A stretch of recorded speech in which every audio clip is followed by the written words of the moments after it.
Cardoso está rifando este Fusca em prol do projeto Arrependa-se. Estamos avançando com a construção de igrejas na Amazônia, preparando o Natal missionário no Brasil e na África, onde vamos alcançar mais de 3.000 crianças neste ano e entregar 300 cestas básicas. Além disso, todos os meses apoiamos 32 missionários que estão na linha de frente na obra de Deus. Quando chegarmos aos 1.200 números vendidos, o sorteio será realizado.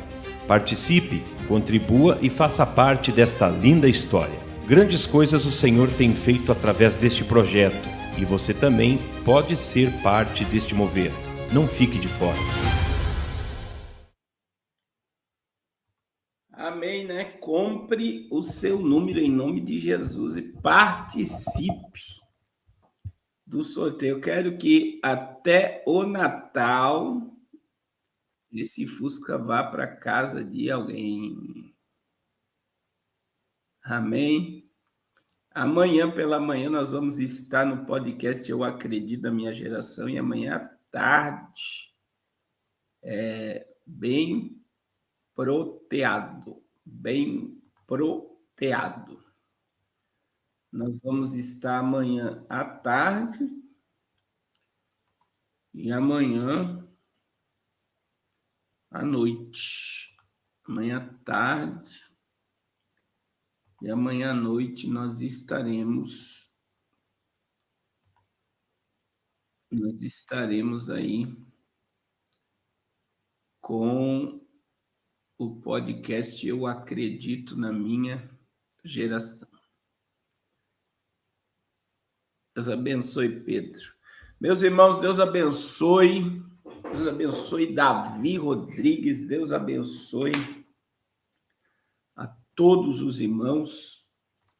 Lembrando do nosso desafio mensal, glória a Deus, né, da alimentação das nossas crianças na África, todo sábado. Quem acompanhou meus stories aí do Instagram e do meu Facebook, tá lá um pouco do que é feito todo sábado, o que foi postado hoje no Instagram, no meu Facebook, no YouTube. Deus abençoe irmã Sui Rodrigues, irmão Josenilde, irmã Ivone. Foi o trabalho realizado no sábado. Amém, irmão Pedro?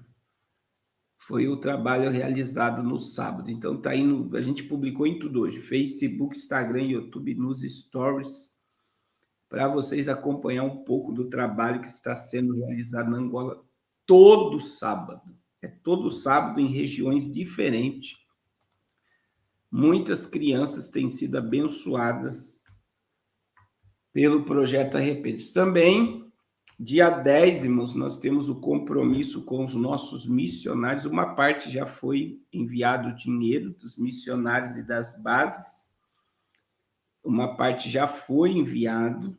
E agora falta os pastores da África, que são enviados $950 no dia 10. E também o pastor do Rio Grande do Sul, meu Deus, que a gente ajudou a reabrir a igreja lá na divisa do Uruguai, que estava fechada. E temos também as construções, irmãos, da igreja no Amazonas. Então, são muitas obras sendo realizadas, muitas vidas sendo abençoadas. Deus abençoe a irmã Sara pela sua ajuda. Não deixe de abençoar essa obra, tá bom? Nós estamos com 33 missionários, né? Sendo ajudado por esse canal. O canal Eu Acredito da Minha Geração, o pastor Fábio está nos ajudando com 2 missionários. E eu peço, né, a ajuda dos irmãos, porque eu já fui missionário. Irmãos, triste coisa é você ir no banco e o dinheiro não está lá.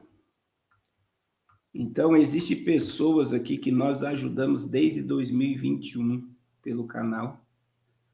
E todos os dias que é dito que vai ser feito o pagamento, um pouco é no começo do mês, outro pouco é dia 10, recebe o dinheiro na conta. Eles pode chover, eu posso não ter, mas eles vão ter lá a ajuda missionária deles todos os meses. Todos os meses. Então, faça parte de tudo isso, irmãos. Faça parte de tudo isso. Irmã Ana Paula, eu vou postar agora e vou fixar aí no Instagram o Pix. Ó, é o Pix do Projeto Arrependa-se. Está postado aí, fixado, e está na tela também. Eu vou colocar na tela agora. Glória a Deus. Então, não deixe de abençoar essa obra em o nome de Jesus. Irmãos, hoje é dia da capa da The Economist. Toda quinta-feira, a The Economist nos faz o favor, né, de anunciar. E a capa da The Economist dessa semana está ligada à questão da Rússia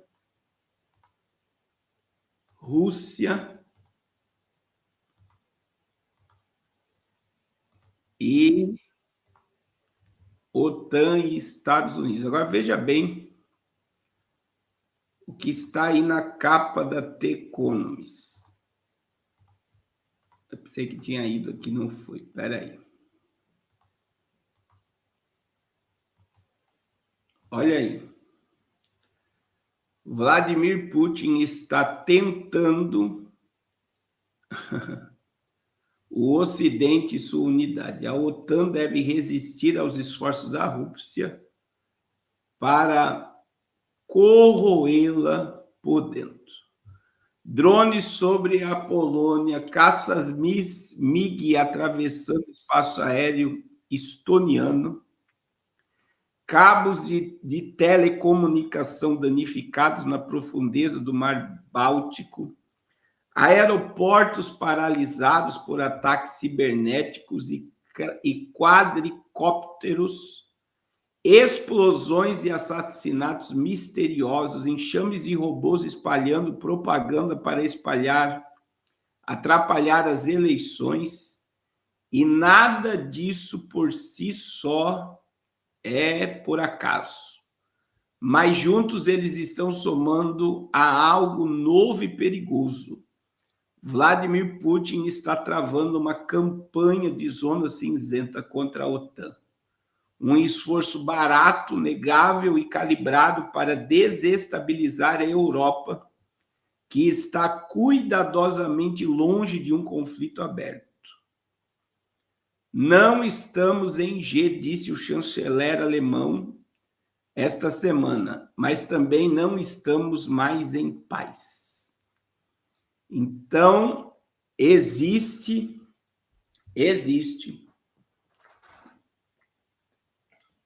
um plano, presta atenção, irmãos, em ação. Por quê? Aquela reunião de Donald Trump com 800 generais. Meu irmão, Donald Trump ele se reuniu com todos os generais americanos do mundo. E virou piada, né? Porque teve a fala que muitos estão obesos, muitos estão acima do peso, e diz agora que o exército americano não vai mais aceitar pastores obesos. Meu Deus. É muito forte, né, pastores? Não vão mais aceitar soldados ou pessoas de alto escalão obesos. Todo mundo vai ter que entrar no regime. Mas, meus irmãos, eu disse ontem, né, perguntei aos irmãos, eu particularmente, pastor Carlos, Eu digo para vocês assim, sempre preguei sobre o Apocalipse. Diariamente, aqui desde 2018 em diante, quase que diariamente nós temos live. E eu particularmente nunca vi, uma reunião com generais do mundo todo, como Donald Trump fez essa semana.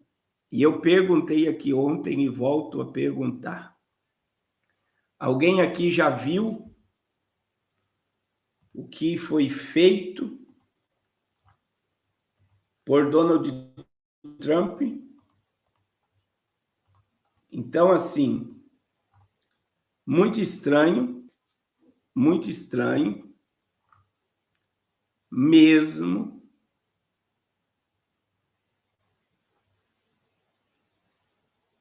O que está acontecendo.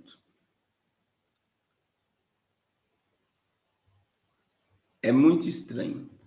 Existe outra capa, outra matéria da The Economist que está aí na mesma proporção. Veja, algo muito estranho está acontecendo. Olha aí, outra matéria da The Economist. The Economist. O Ocidente conseguirá sobreviver a uma era de temeridade? É hora de reaprender as artes da G-fria e de gestão de escalada. Durante a G-fria, a gestão de risco era um exercício de vida ou morte para líderes políticos e militares. Para auxiliá-los, tropas de linha de frente na Europa e na Ásia foram encarregadas de monitorar em tempo real o grau de medo que o Ocidente devia ter de seus adversários.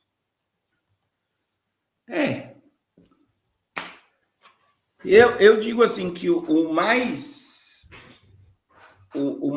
barulhento de todos é o Macron, que o Macron já está mandando o exército, a população, os hospitais ficarem prontos.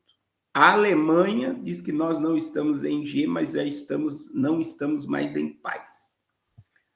Então, existem países europeus que não estão nem aí para o que está acontecendo e outros estão inflamados.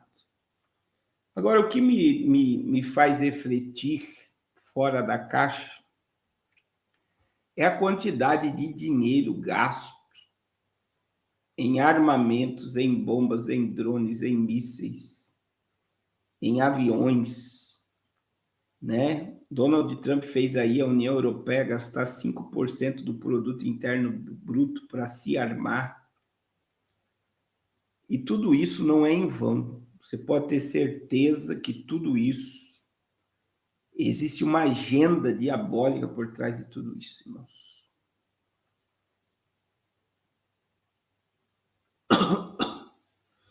Então, assim, é por isso que quando a gente diz assim, né?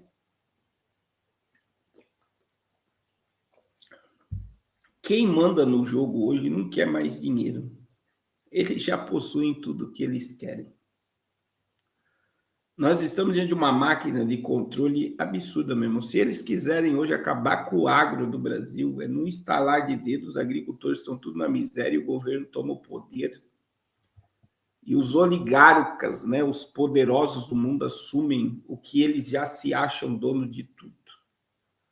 O que esse povo quer é dizimar uma boa parte da população. Isso já é o Apocalipse. É por isso que a gente acredita na iminente volta de Jesus. E quem não acredita na iminente volta de Jesus está no mundo da Alice, no País das Maravilhas.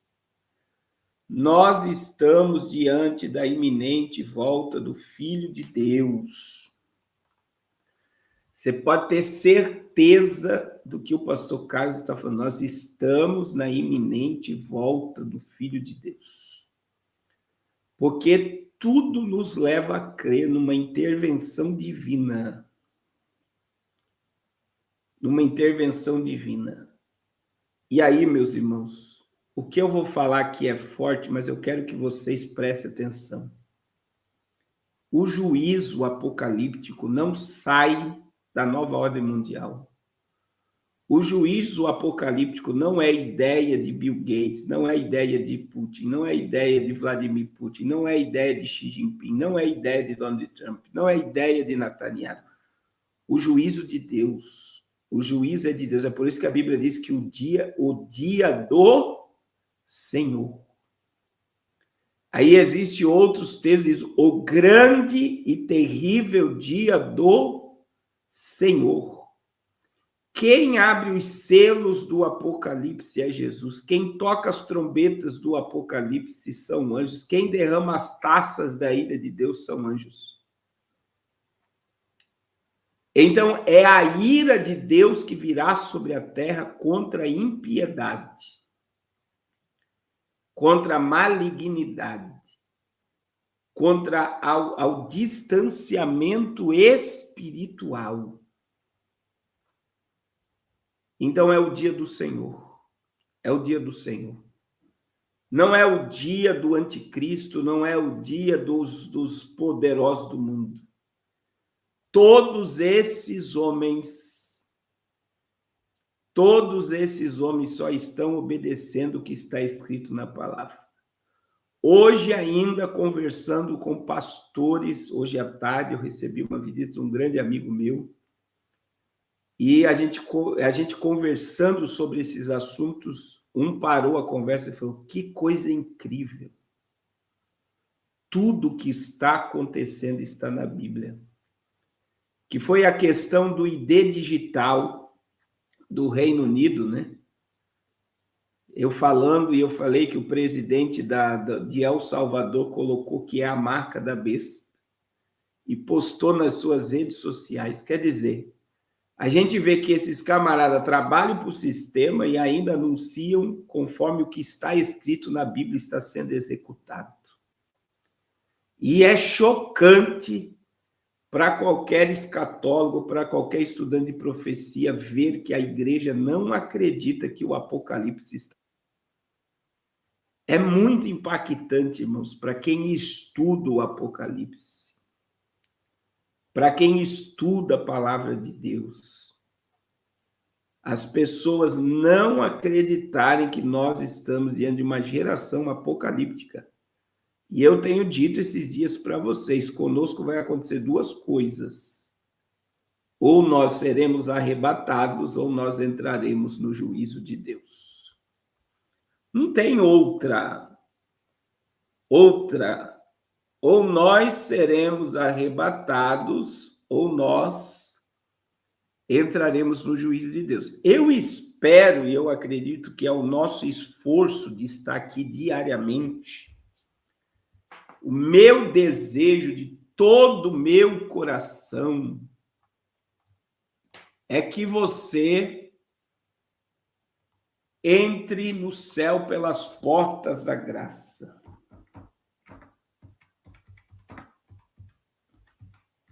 Pela porta da graça. Eu não quero que você fique aqui. Fique aqui. Eu quero que você suba conosco. Quando a angelical trombeta nesse mundo estrugir.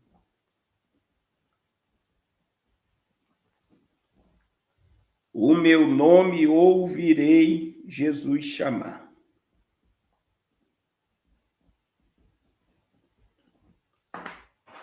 Glória a Jesus. Glória a Jesus. Eu tenho certeza que nós ouviremos o nosso nome Jesus chamar. Glória a Deus. Irmãos, os Estados Unidos, eu fico imaginando o encontro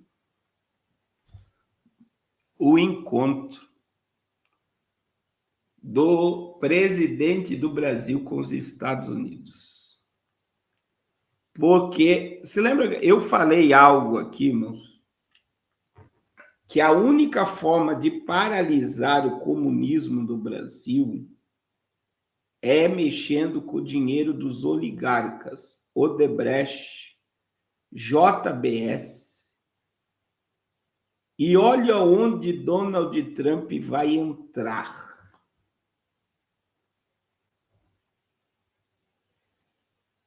Você tem noção disso? Olha onde Donald Trump vai entrar. Se ele bloquear, presta atenção, se ele bloquear dinheiro dos oligarcas brasileiros, aí você vai ver o Senado, o Congresso, o Supremo trabalhar como nunca. Isso daqui é impactante. Alguém lembra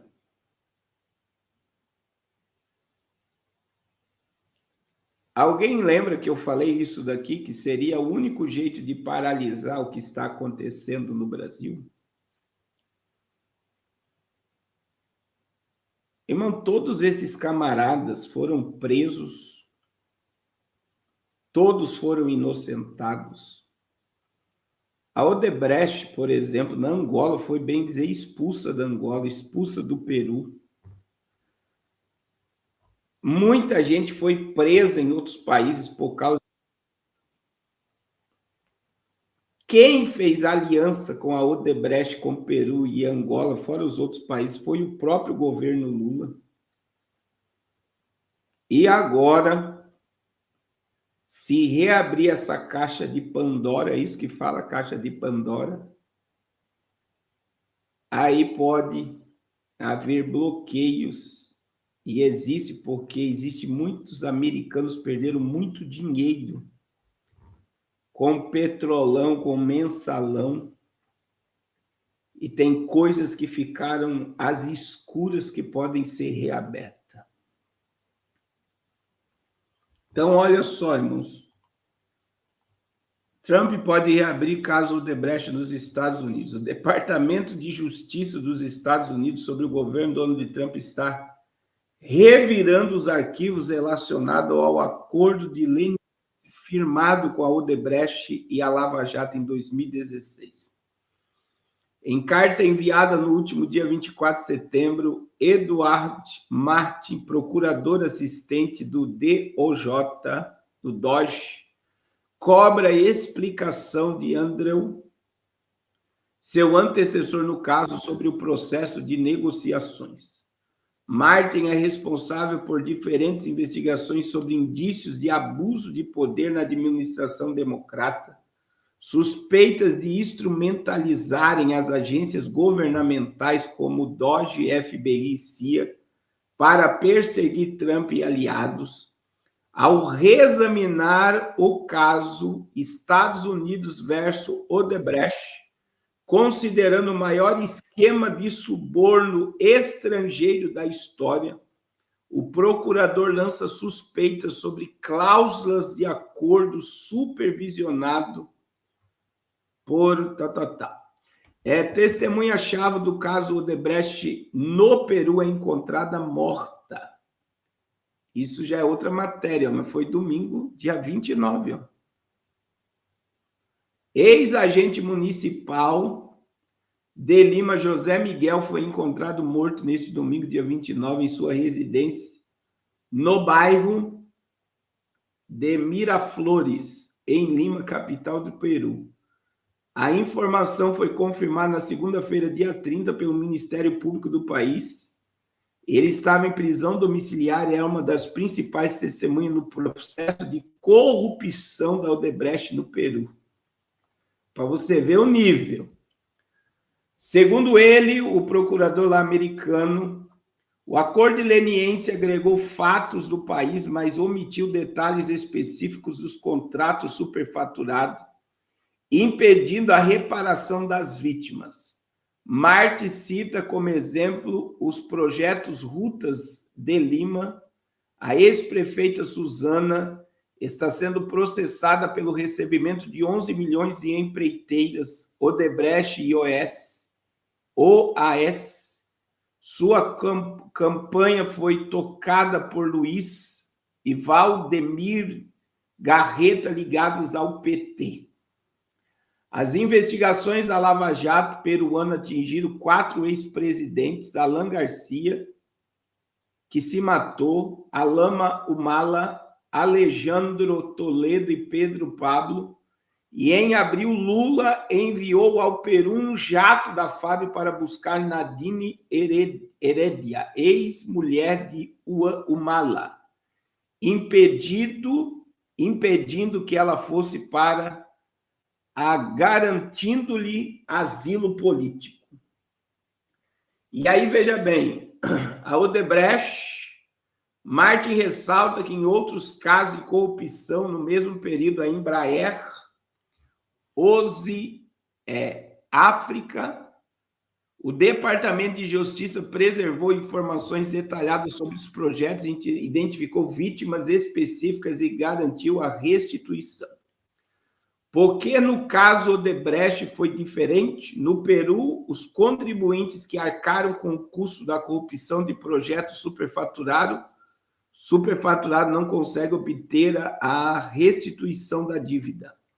O procurador diz ainda que Eisman, que supervisionava a sessão de fraudes do DOGE, ignorou sua comunicação anterior. De março e deu até 7 de outubro para novos esclarecimentos. Em 2016, a Odebrecht assinou um acordo judicial entre as autoridades dos Estados Unidos, do Brasil e da Suíça, reconhecendo o pagamento de 788 milhões de dólares em propinas a políticos, autoridades e partidos em 12 países. Para encerrar o processo, o grupo concordou em pagar 3,5 bilhões em multas. Desses, do total, foi 2,5 bilhões de dólares, de reais, não de dólares, foram para o chamado Fundo da Lava Jato, depois desfeito pelo Supremo no Brasil. O ministro Dias Toffoli considerou como inválidas todas as provas apresentadas pela empreiteira em seu acordo de leniência, anulando a condenação de Marcelo Odebrecht e outros executivos. Meu irmão, presta atenção. Se os Estados Unidos atacar o Odebrecht, eles vão atacar a JBS.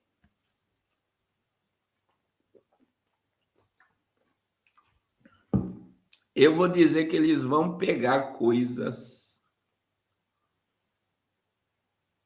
Eles vão pegar coisa que vai mexer. Presta atenção, meu irmão. Se eles mexerem no dinheiro dos oligarcas, que são os poderosos, né? Os que têm muito, vocês podem ter certeza que o Congresso, o Senado, a Suprema Corte, toda vai se movimentar. Mas veja que o Joesley Batista também está envolvido nos casos de corrupção e de pagamentos de mensalidades a senadores e deputados. E é a única, irmãos, presta atenção, é a única forma de paralisar a escalada do poder na esquerda na América Latina. E veja que, através da Odebrecht, eles podem enfraquecer o Foro de São Paulo. Porque veja que só a Odebrecht, eles pegarem casos de corrupção pagando para político, irmãos, é 788 milhões de dólares. São 35 bilhões, 3,5 bilhões. de reais, ou 35 trilhões. É 35, né? É por 5. Vamos supor que foi 800 milhões de dólares. Eu estou calculando por 5. Se for por 6, é 48 bilhões de dólares que foi entregue na mão de políticos de 12 países. Aí você vê o nível de dinheiro que entra para uma empresa dessa. Deus abençoe, pastor Carlos Vieira. E eu vou repetir, é a única forma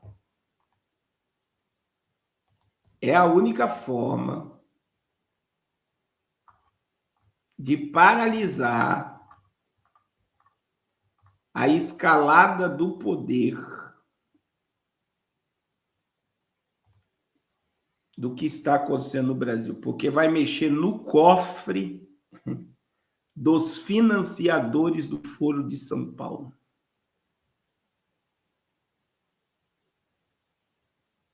Dos financiadores do Foro de São Paulo. E não esqueçamos, o cabeça do Foro de São Paulo, com a morte de Fidel Castro, é o Lula.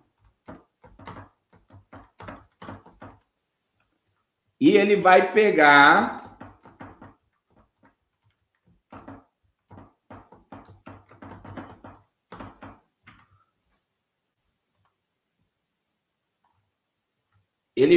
agora e vai mandar o dinheiro do Brasil para alimentar Cuba, que está numa... Não é bom, o comunismo não é bom, irmãos. Para eles não pregam para nós que o comunismo é maravilhoso. Eles pregam isso, que o comunismo é maravilhoso. É isso que eles pregam, não é isso? Mas por quê? Por quê? A pergunta é essa: por que o Brasil vai ajudar Cuba na produção de alimentos? Por que um cubano só pode comprar um pão? Né? Olha aí, ó. Brasil vai ajudar na produção de alimentos em Cuba, diz Lula. 2 ministros do governo viajaram para a ilha comunista para promover a busca da soberania alimentar. O presidente Lula afirmou nesta terça-feira, dia 30, aos seus ministros Wellington Dias, do Desenvolvimento Social, e Paulo Teixeira, do Desenvolvimento Agrário, que foram a Cuba para tentar ver se é possível ajudar a produção de alimento na ilha. O nosso querido Wellington Dias não está aqui para ele, porque está de férias, chegou de uma viagem, ele foi a Cuba com Paulo Teixeira tentar ver se é possível ajudar a produção de alimento para fortalecer a produção de alimento em Cuba. Disse o presidente no evento do Plano Safra em Brasília. Cuba não produz alimento porque sua agricultura centralizada destruiu toda iniciativa privada. Nos anos que se seguiram na Revolução Cubana de 59, propriedades, tratores e máquinas foram tomadas pelo Estado. Pecuaristas serão obrigados a vender unicamente para o regime. Hoje eles estão proibidos a abater o gado sob pena de prisão, e a maioria dos cubanos não sabe o que é o sabor de um bife. Os produtores então, são obrigados a vender apenas o leite para o comprador estatal. Além disso, o país é uma ilha no Caribe e praticamente não produz peixe porque não permite que seus habitantes tenham barco. A ditadura comunista sabe que, se tivessem barco, seus habitantes fugiriam para a Flórida, nos Estados Unidos. A fome em Cuba existe e é consequência direta da centralização e do desprezo das regras mais básicas do mercado. Mas o presidente insiste que todos os males de Cuba são culpa dos Estados Unidos e que o Brasil teria alguma moral de ajudar a ilha. Em fevereiro do ano passado, Itamaraty iniciou o envio de alimentos para Cuba, carregamentos adicionais de leite em pó, além de arroz, milho e soja, serão enviados nas próximas semanas. Não é uma maravilha o regime, né? Mas o Brasil não resolve. O Brasil está quebrado e agora está arrumando um jeito de mandar o que tem de graça, porque você acha que o país vai pagar como? Só se for com charuto. Oh, meu Deus, me dá graça. Me dá graça.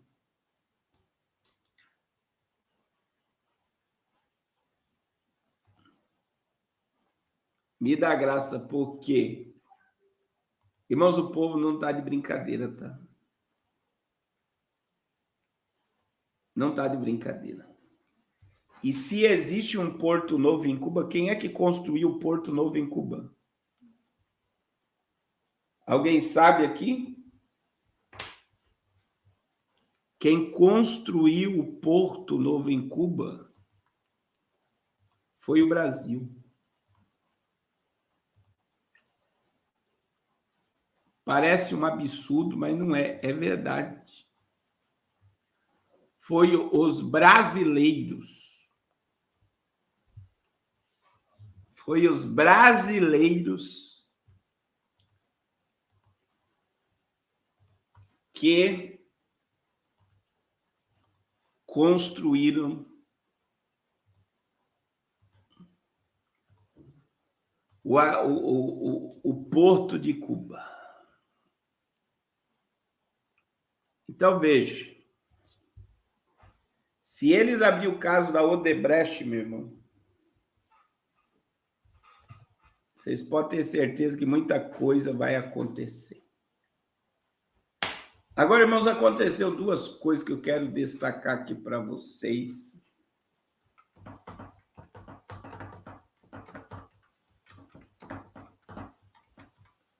Irmãos, enviar o filho para dentro de uma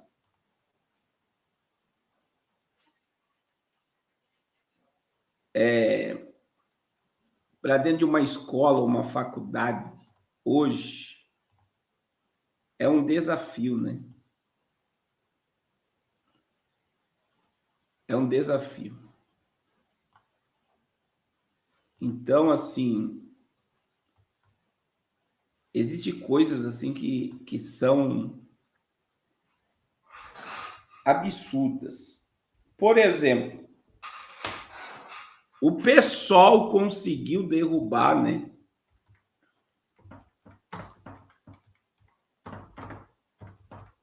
A leitura da Bíblia.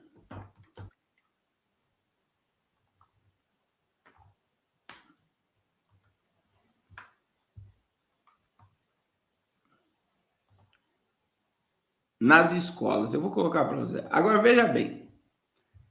Olha essa matéria aí, irmãos. Ó. A verdadeira sabedoria é aquela que conduz a vida e não destruição. Então, veja bem. Não podemos ter culto nas escolas, não podemos ter leitura nas escolas. Mas você sabe o que é isso aqui? Você sabe o que é isso daí, irmãos? Olha lá. Universidade pública aciona segurança para impedir culto cristão no campus. Isso daí é uma competição para quem fecha o baseado mais rápido. Você acredita nisso, no que você está vendo aí?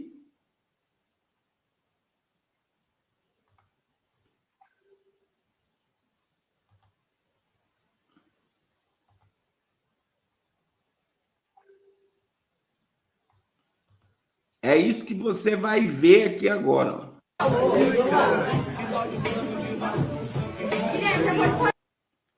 Eles estão fazendo um campeonato para quem fecha o baseado mais rápido.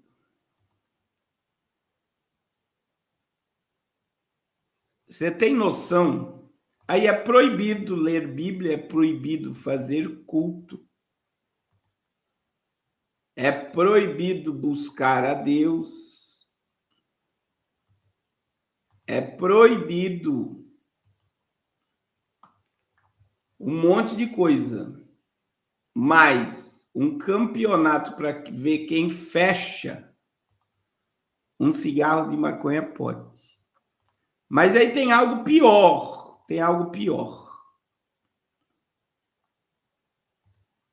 É assustador, né? O que teve numa escola, teve uma apresentação de bebida, motel. Olha aí. Olha lá, ó. Isso foi numa escola pública. Teve cabaré, teve polidance, olha só, é os alunos. E teve um motel.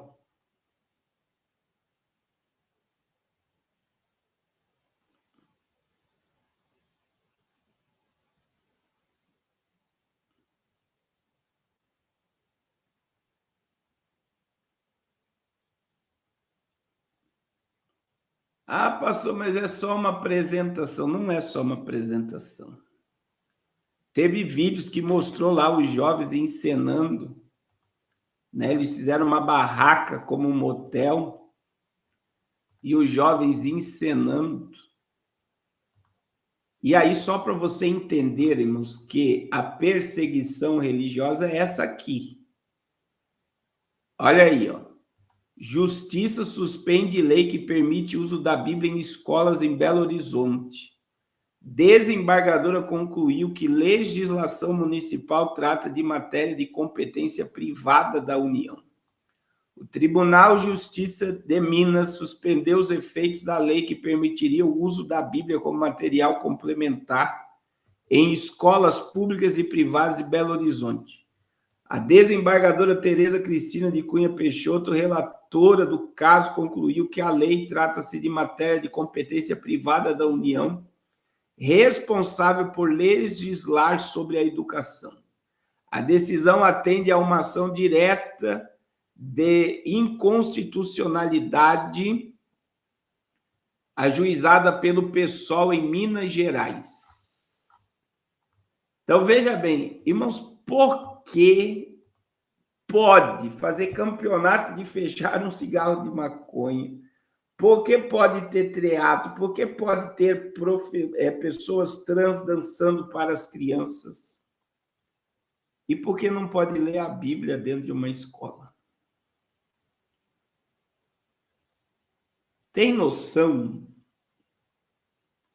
Não pode ler a palavra de Deus dentro de uma escola, de uma universidade.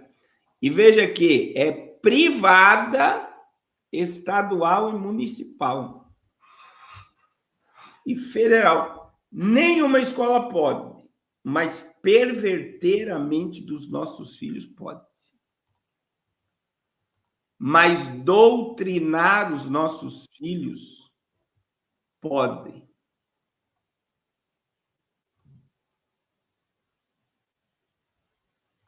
Isso é incrível. É incrível. Porque eles não querem de forma nenhuma que tenha nenhum resquício de evangelho e de palavra de Deus nesses ambientes. Né? Eles não querem que não tenha mais nenhum resquício, eles não querem nada que leve a palavra da verdade, eles não querem nada ligado ao cristianismo. Aí as crianças podem aprender sobre religiões afros. As pessoas podem aprender sobre ideologia. Tem um caso do Crivella, né?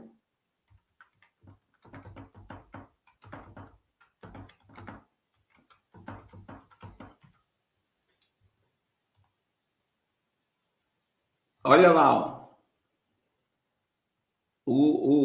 Então, o Marcelo Crivella foi processado e vai ter que pagar 100 mil reais por ser contra um livro ideológico na Bienal. Olha aí, ó. Justiça condena o Marcelo Crivella a pagar 100 mil por ato discriminatório na Bienal do Livro. Em 2019, o então prefeito determinou o recolhimento de obras que retratavam dois personagens masculinos se beijando, o que foi considerado um ato discriminatório. A medida gerou forte repercussão e mobilizou entidade civil. E eram dois personagens que eram super-heróis se beijando. Ele mandou recolher todos. Todos. E aí, eu digo para você, irmãos,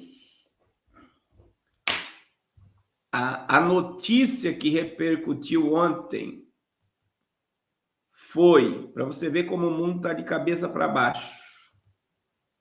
Você sabe que o Elon Musk, ele tem uma filha que mudou, ou um filho que mudou, uma filha que mudou. Alguém me ajude aí?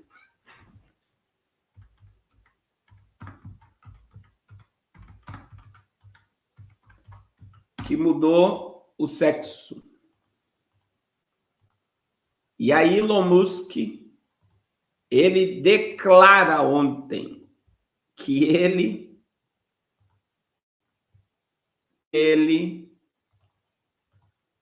cancelou a assinatura da Netflix. E olha o estrago que Elon Musk fez por uma fala. Netflix perde 15 bilhões de dólares em valor após Elon Musk liderar o boicote contra streaming. O homem mais rico do mundo cancelou a própria assinatura do streaming e está incentivando o movimento. Porque a Netflix teve uma queda de 15 bilhões em valor de mercado após críticas de Elon Musk ao conteúdo da plataforma direcionada à diversidade e à inclusão. O bilionário anunciou ter cancelado sua própria assinatura e incentivou outros usuários a fazer o mesmo, citando a presença de personagens transgêneros em séries do catálogo da plataforma, algumas já canceladas há anos. O apelo de boicote à Netflix, o alvo principal do homem mais rico do mundo, tem sido a série animada Dead End, Paranormal Park, que estreou na Netflix em 2022, foi cancelada em 2023. Musk afirmou em postagem no X que a série apresentava um protagonista transgênero de forma inapropriada e classificou o programa como uma agenda transgênero consciente, incentivando seguidores a cancelar suas assinaturas pela saúde dos seus filhos. As ações da Netflix recuaram 3%, a mínima em 2 semanas. E aí, perdeu um monte de assinante, especialmente diante de críticas a programas infantis considerados promocionais dentro da agenda. Está aqui a agenda, né? E aí eu vou dizer algo, irmãos, agora para vocês. Eu, como pai, eu não sou hipócrita. Eu não sou hipócrita de mandar você cancelar uma assinatura se eu não cancelei a minha ainda. Mas, eu sou um, irmão Mires, que tenho Netflix e eu não sou hipócrita, porque eu tenho a minha assinatura da Netflix. Agora, presta atenção no que eu vou falar, mas eu vou tirar. E eu vou dizer por quê. Eu sentei esses dias para ver um desenho com meu filho. E ele estava onde? Na Netflix. Irmãos, 20 segundos de desenho. Eu vou dizer 20 segundos de desenho. Eu vi um monte de cenas e mensagens preditivas para mudar o comportamento sexual do meu filho. A ponto que desde aquele dia ele não está mais assistindo. Irmão, você tem noção? Tudo tudo que tem arco-íris é para perverter a mente do teu filho. Agora me diga um desenho que não tem. Aí você vê, aí vai dizer, pastor, então vamos deixar ver os shorts do YouTube. O criador dos shorts do YouTube, aqueles videozinhos curtos do YouTube, não deixa os seus filhos assistir. Saiu esses dias. Só que agora, irmãos, eu lembrei aqui, ó, presta atenção.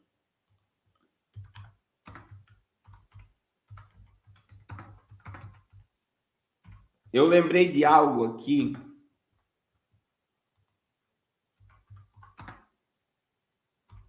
que aconteceu anos atrás.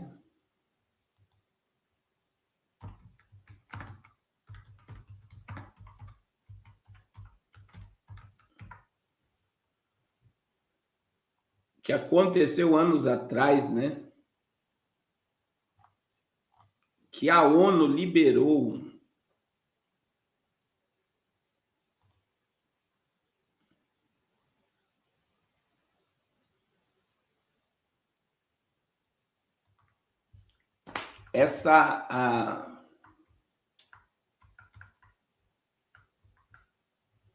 Deixa eu achar aqui a matéria.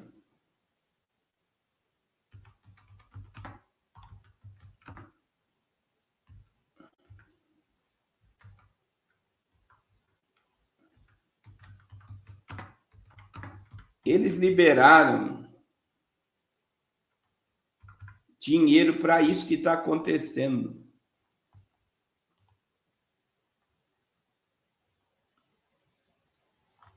Eles liberaram 30, foi bilhões, né?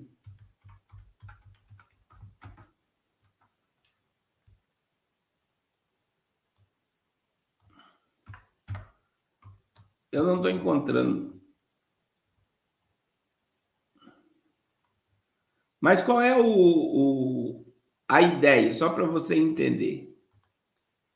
Eles liberaram valor, eu acho que foi em 2022, para todas as agências de inclusão.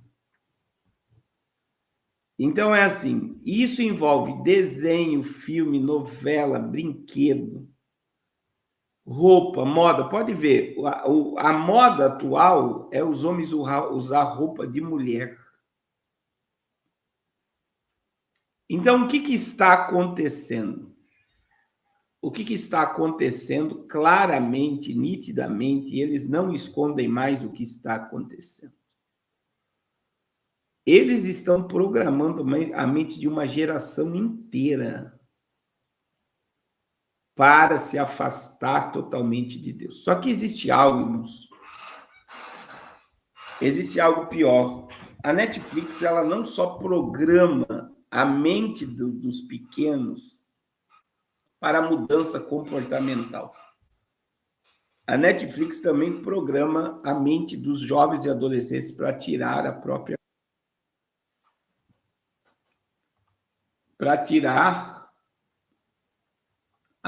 vida.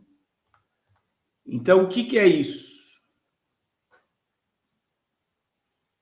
O que é isso? Todo desenho, todo filme, a pessoa que tira a vida é heróico. Até em comédias na Netflix. Até em comédias na Netflix, quem tira a vida é heróico. Então, eles vão programando o cérebro. Alguém me lembra, vamos ver aqui, porque eu sei que tem pouco. Tem um filme que encontra uma menina que queria se suicidar. Essa menina perdeu a irmã num acidente, e aí os dois se apaixonam, começam a namorar, mas o jovem, ele já tem o seu corpo todo mutilado, ele tem crises existenciais, e de repente a menina se apaixona por esse jovem, e quando ela se apaixona por ele, ele vai e tira sua própria vida. Alguém lembra o nome desses? São jovens. Um adolescente assistindo uma cena, veja, ele salvou a menina de tirar a vida e não salvou a sua própria vida e tirou a vida, porque ele tinha traumas profundos. Então, o que é isso, irmãos? Aí tem o tal do milagre da cela 7, que é uma pessoa com um problema mental. Essa pessoa, ela foi condenada à morte injustamente, porque ela tentou salvar uma criança e não matou uma criança. E aí, no dia da morte, um homem vai para a morte no lugar dele e ele sai da porta, sai da prisão no lugar daquele homem. E o milagre da cela 7 também é um filme que propaga. Por quê? Porque para ele sair, presta atenção, irmãos. Os irmãos estão aí, que não estou vendo mais comentário. Os irmãos estão aí.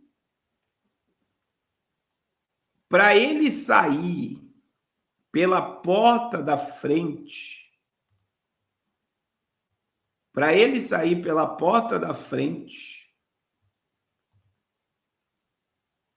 alguém teve que tirar a sua própria vida. Como é que o suicídio foi colocado aqui? Foi colocado como heróico.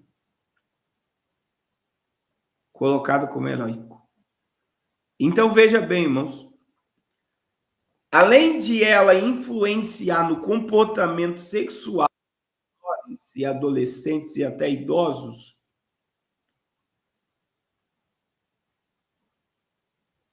eles também estão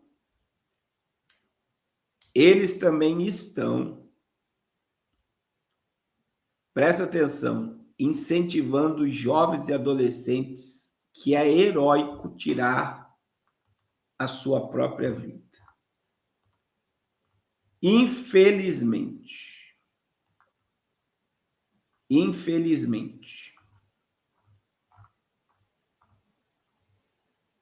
E eu digo assim, é muito perigoso. Outra coisa que eu tenho falado muito, irmãos. Eu tenho falado muito em igrejas.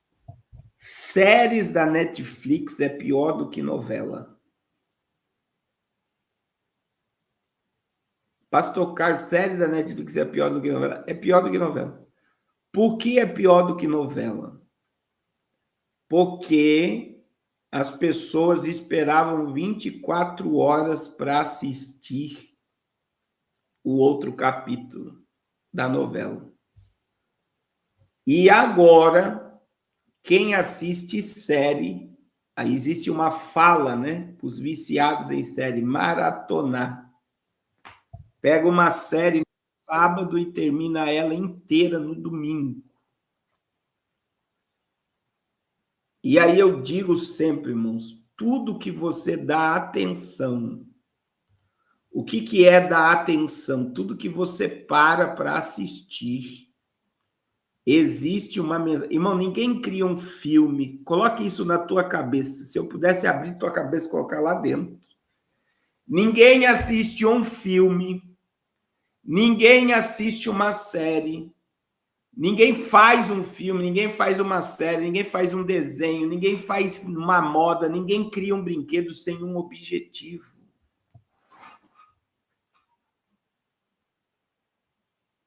Ninguém cria sem um objetivo.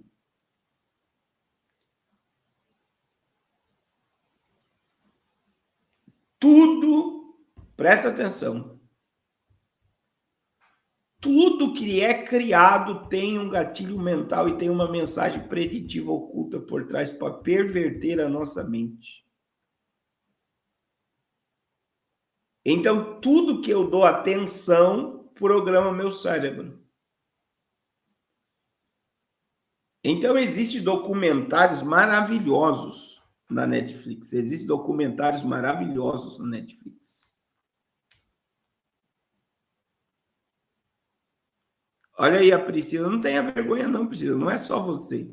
ficou 12 horas vendo direto a La Casa de Papel, que foi o fenômeno da Netflix. Na realidade, foi o fenômeno da Netflix, foi a La Casa de Papel. Então, veja bem, as pessoas dizem, eu não assisto TV, mas se assiste streaming e assiste série, acabou. Então, a Bíblia diz aí, como é que nós vamos concluir esse assunto? Meu irmão, 1 Coríntios 6,12. É a Bíblia que diz, tudo me é lícito.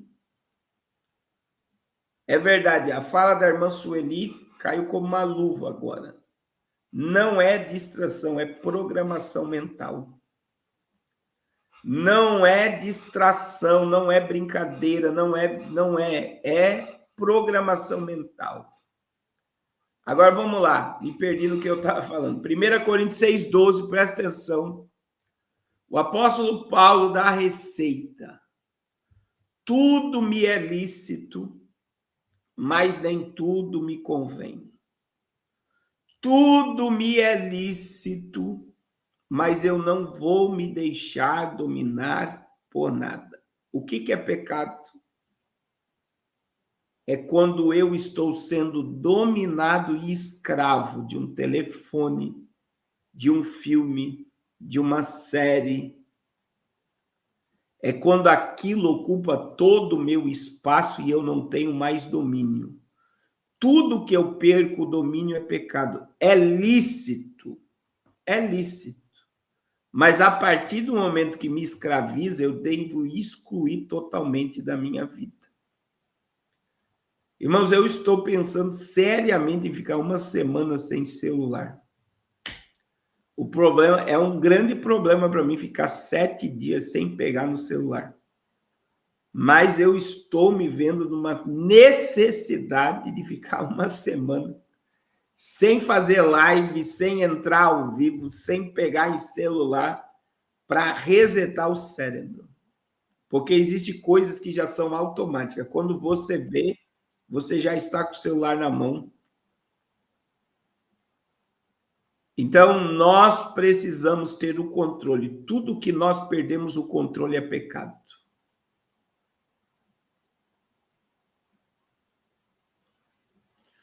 Tudo que nós perdemos o controle é pecado. Tudo que é demais. É por isso que a Bíblia fala muito sobre moderação.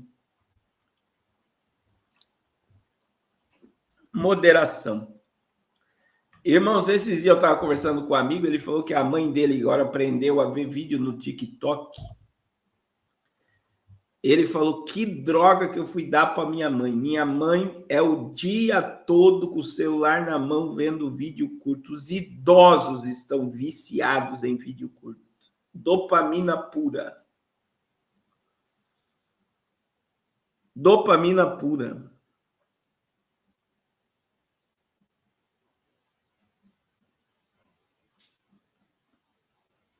Aí ele falou, que droga que eu dei para minha mãe, porque ela está viciada. Agora veja o que aconteceu no Japão. Se fizer isso no Japão... Lembrei agora.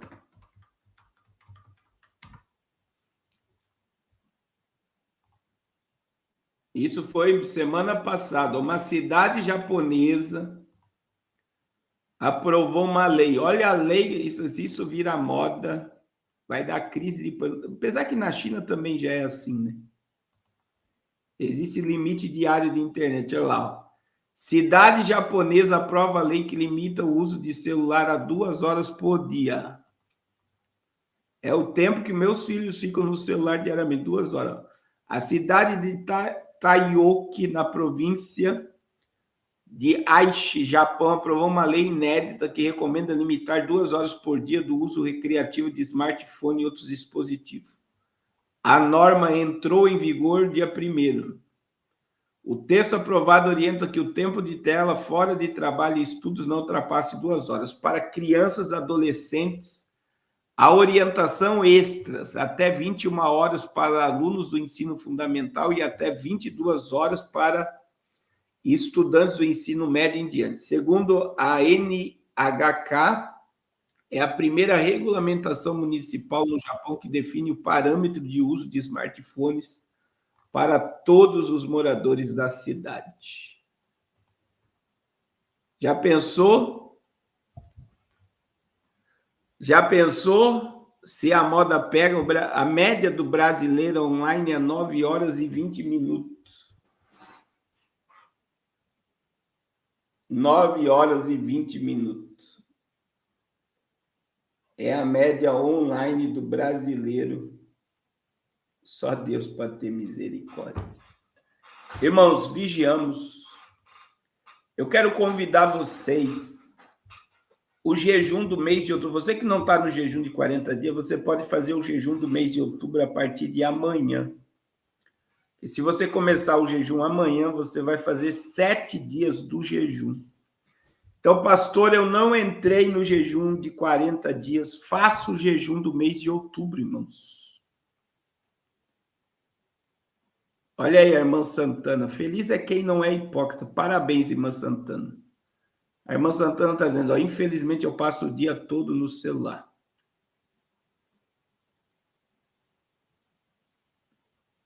Olha aí, a Priscila está dizendo, a China não quer que seu povo fique com demência. Falei isso hoje, estou sentindo demente com o telefone. Também quero ficar uma semana sem isso. Estou esquecida, atrapalhada, misericórdia. É isso mesmo. Irmãos, amanhã, se você começar o jejum agora, da hora de dormir, até meio-dia de amanhã, você começa o nosso jejum. E, presta atenção. Presta atenção. O jejum vai até dia 10, então você vai fazer 7 dias. Todos os meses nós fazemos 7 dias de jejum. Então, se você começar o jejum amanhã, você vai fazer o jejum do mês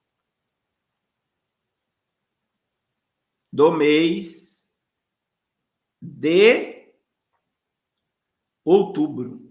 Então, você que tem o costume de fazer jejuns todos os meses e não está no jejum de 40 dias, não está no jejum de 40 dias, você pode entrar no jejum. Amanhã, 6 horas da manhã, nós estamos ao vivo. Amanhã já é o 33º dia do nosso propósito. É isso mesmo, irmã Gleide.